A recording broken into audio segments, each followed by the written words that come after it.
Bismillahirrahmanirrahim. Alhamdulillah. Alhamdulillahirabbil alamin. Wa bihi nasta'in ala umuri dunya waddin. Wassalatu wassalamu ala nabiyyina Muhammadin wa ala alihi wa ashabihi ajma'in. Alhamdulillah. Adik-adik rahimakumullah jami'an, insyaallah pada pertemuan kali ini kembali kita lanjutkan pelajaran kita yang ke-7. Dan sebelum kita mulai pelajaran seperti biasa, Ana akan bacakan nama-nama adik yang belum mengirim tugas atau mengirim setoran. Alhamdulillah kebanyakan sudah menyelesaikan tugas dan setorannya. Hanya tersisa 2 anak saja yang belum, atau 2 adik-adik yang belum mengirim tugas hafalan dan setoran. Yang pertama ada adik Lalu Adam, kemudian adik Nabil Ihsan. Tinggal 2 orang ini yang belum mengirim tugas. Kami harap untuk segera mengirim tugasnya dari pelajaran yang ke-6 kemarin. Insyaallah pada pelajaran ke-7 ini kita akan membahas tentang fi'il mu'tal. Yang mana kemarin alhamdulillah kita sudah menyelesaikan fi'il sahih atau fi'il yang sehat. Yang mana ada 3 bab yang masuk ke dalam fi'il sehat. Yang pertama bab salim, kemudian bab mudha'af, kemudian bab mahmuz. Dan 4 bab yang tersisa masuk ke dalam fi'il sakit. Nah, kembali kita ingatkan apa penyebab fi'il itu sakit? Ya ini. Ada 3 huruf ini. Alif, ya, dan waw. Inilah penyebab fi'il sakit. Ketika fi'il kemasukan salah satu dari huruf ini, maka dia otomatis menjadi fi'il sakit dan tidak lagi fi'il sehat. Nah, yang pertama ada alif, ya, dan waw. Dan perlu kami ingatkan bahwasanya alif dan hamzah itu berbeda. Yang sakit itu adalah huruf alif, adapun hamzah dia bukan huruf sakit. Beda alif dan hamzah. Hamzah kemarin ada di bab mahmuz ini. Nah, kan mahmuz fa, mahmuz ain, mahmuz lam. Semuanya adalah fi'il yang ada hamzahnya. Contohnya akhadha, sa'ala, nasya'a. Nah, ini hamzah bukan alif. Nah, ada beberapa perbedaan hamzah dan alif yang secara gampang kita sebut. Yang pertama, hamzah itu bisa berada di awal kalimat, berada di awal kata. Contohnya di sini akhadha. Nah, ini hamzah berada di awal. Nah, adapun alif dia tidak bakal bisa atau enggak mungkin bisa berada di awal. Alif itu biasanya ada di tengah-tengah seperti ini. Kana. Nah, ini tulisan kana ini kan. Kana. Ini namanya alif yang di tengah ini. Kana. Dia yang kedua, perbedaan kedua adalah alif itu tidak bisa menerima harokat. Jadi yang ada di dalam kana ini tidak bakal bisa menerima harokat. Jadi tidak bisa diberi harokat atau baris. Jadi nggak bisa menerima harokat fathah, kasroh, dan dhammah. Atau baris bawah, baris atas. Nah, tidak bisa menerima harokat. Berbeda dengan hamzah. Hamzah ini bisa dibaca a, akhadha, bisa dibaca i, bisa dibaca u. Nah, itu dia. Jadi diingatkan kembali, yang sakit itu huruf alif, bukan huruf hamzah. Nah, insyaallah kita masuk kepada pembahasan sekarang. Al-fi'lul mu'tallu, fi'il yang sakit.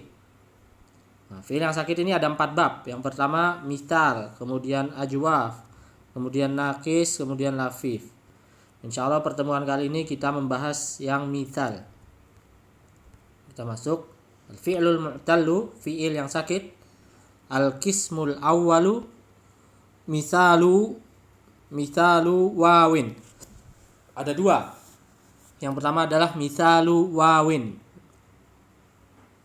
At-ta'rifu ma kanat fa'u fi'lihi wawan. Ulangi, makanat fa'u fi'lihi wawan.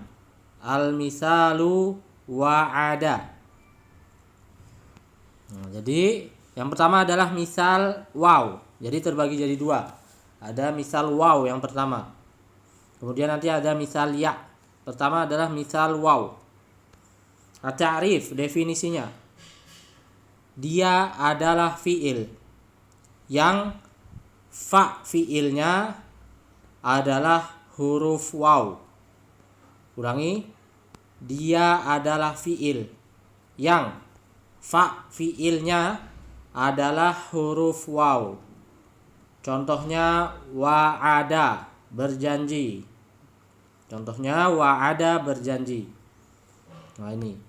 Jadi dia adalah fiil yang fa fiilnya ini dari fa'ala, ini fa fiil, ain fiil, lam fiil. Nah, dia adalah fiil yang fa fiilnya adalah huruf waw. Contohnya wa'ada ini. Wa'ada. Fa fiilnya huruf waw. Jadi fiil apa saja yang fa fiilnya itu huruf waw, maka dia namanya adalah misal waw. Maka dia bernama misalu wawin, misal waw. Kemudian yang kedua adalah misalu ya'in.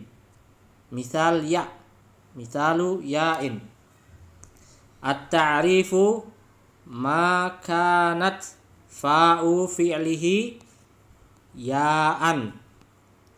At-ta'rifu ma kanat fa'u fi'lihi ya'an. Al-misalu yasaro. Ulangi, misalu ya'in. At-ta'rifu ma kanat fa'u fi'lihi ya'an. Ya'an, al-misalu yasaro. Yang kedua adalah misal ya. Definisinya, dia adalah fiil yang fa fiilnya adalah huruf ya. Contohnya yasaro. Kita ulangi, misal ya. Definisinya, dia adalah fiil yang fa fiilnya adalah huruf ya. Contohnya yasaro. Mudah, artinya yasaro adalah mudah. Makanya ada fa inna ma'al usri yusra. Yasaro, mudah. Nah, jadi kita lihat sesuai definisi, dia adalah fiil yang fa fiilnya adalah huruf ya. Fa fiilnya adalah huruf ya. Contohnya yasaro. Nah ini. Fa fiilnya huruf ya. Yasaro. Jadi fiil apapun ketika fa fiilnya itu huruf ya, seperti yasaro ini, maka dia namanya adalah misal ya. Jadi diulangi, fiil apapun ketika ada salah satu dari 3 huruf sakit masuk ke dalam fiil tersebut, maka dia namanya adalah fiil mu'tal, fiil yang sakit. Contohnya ini yasaro, kemasukan huruf ya, dan huruf ya ini adalah huruf sakit. Nah, insya Allah seperti biasa tugasnya. Jadi tugas yang pertama adalah hafal. Jadi adik hafal dari atas ini, dari judulnya al-fi'lul mu'tallu. Kemudian al-qismu al-awwalu, seperti itu. Al-qismul awwalu misalun. Misalu wawin. At-ta'rifu ma kanat fa'u fi'lihi wawan. Al-misalu wa'ada. Nah, seperti itu. Kemudian contoh tugas kedua seperti biasa, tugas tulisan. Jadi adik buat masing-masing 3. Jadi misal waw, buat contohnya selain yang ada di kitab, buat 3 contoh. Kemudian misal ya juga buat 3 contoh yang seperti wa'ada dan yasaro. Jadi totalnya ada 6. Dan diusahakan mengirim tugasnya itu sebelum zuhur esok hari, karena saya buat video untuk pelajaran selanjutnya ba'da zuhur. Jadi diusahakan sebelum zuhur sudah mengirimnya, karena ini berkaitan dengan absensi antum, absensi mingguan, absensi harian yang akan direkap pada akhir pekan. Insya Allah sampai di sini. Apabila ada benarnya itu datang dari Allah, apabila ada salahnya itu datang dari kekurangan kami pribadi. Apabila ada yang belum jelas, adik bisa tanyakan lewat WA atau telepon ke nomor anak. Insya Allah sampai di sini kita tutup. Doa kafaratul majlis, subhanaka Allahumma wa bihamdika asyhadu an la ilaha illa anta astaghfiruka wa atubu ilaik. Wassalamualaikum warahmatullahi wabarakatuh.